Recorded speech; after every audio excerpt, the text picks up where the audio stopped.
Donald Trump was off the campaign trail and back in the courtroom today as his lawyers argue that he can't be prosecuted for anything he did as president. Caroline Shively has details from Washington. For Donald Trump, it's simple. We're entitled as a president to immunity. The former president's legal team presented that theory to a three-judge panel in D.C. on Tuesday. His lawyers argued the election interference case against him should be dropped because a president has blanket immunity. The judges seemed skeptical. Could a president who ordered SEAL Team 6 to assassinate a political rival who was not impeached, would he be subject to criminal prosecution? If he were impeached and convicted first. And so your answer is no. My answer is qualified yes. The prosecution told the judges blanket immunity for a president would have far-reaching unintended consequences. It would mean that if a former president engages in assassination, selling pardons, these kinds of things, and then isn't impeached and convicted, there is no accountability for that individual, and that is frightening.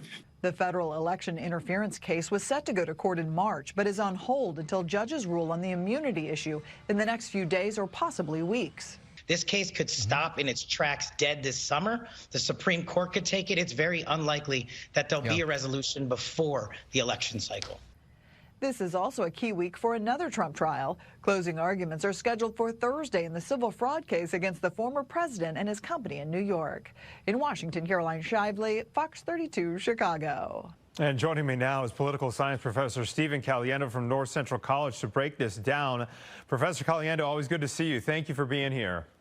Hi, Anthony. All right, so let me start off by asking you what your biggest takeaway is from today's hearing.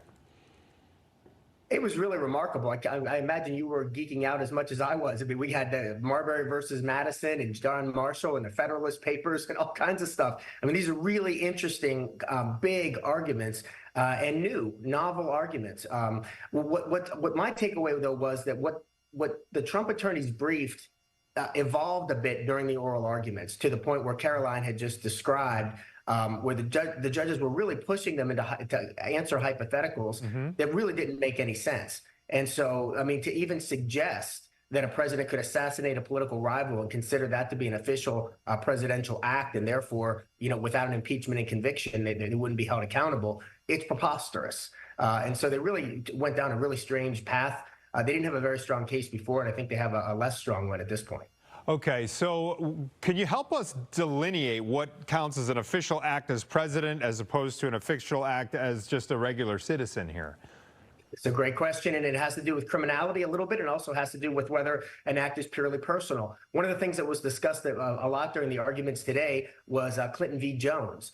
This is where Paula Jones accused President Clinton of sexual assault prior to his time in the White House. The Supreme Court ruled in that case in 1997 that depositions and other fact-finding could continue even though the president couldn't be put on trial during the presidency. But those were for personal acts. On the other hand, if a president acts in one's official capacity, makes a policy, orders something to happen during wartime, it's pretty clear that they cannot be held criminally responsible for those official acts. So what's going to come down to is the question is what President Trump was doing, calling secretaries of state, encouraging states to send alternate slates of electors, encouraging people to go to the Capitol. Were those all part of his presidential duties, or was he operating in some other capacity when he was doing those things? Okay, with regard to that distinction you just made, that one example that Caroline had in her story about the hypothetical of a president ordering the assassination of a political rival, where does that stand in your mind? Well, that's why I think that the argument really fell apart for the Trump attorneys, because they couldn't give us, it's hard to give a straight-faced answer to say, well, yes, but only if the president is convicted in the Senate. We know what the stakes are there. There's your political impeachments are political. They have to do with partisan makeup of both houses of Congress.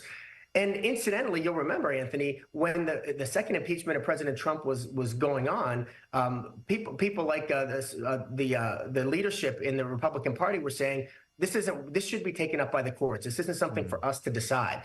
Now in court, they're making the exact opposite argument, saying the courts shouldn't be taking this up if there wasn't a conviction in the United States Senate. You can't have it both ways, and that's why I think the arguments are pretty weak. Okay, we have just a couple of seconds left, but how long do you foresee it taking the judges to make a decision here?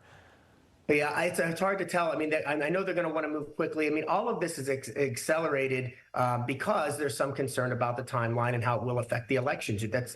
I mean, you can't deny that part of it. This will certainly be appealed. I can't imagine that these judges, based on the arguments they were making, are going to come out in favor of the former president, and so that we can expect an appeal at that point. Okay, Professor Stephen Caliendo, always good to see you. Thank you so much. We appreciate it. Good to see you too, Anthony. Thanks.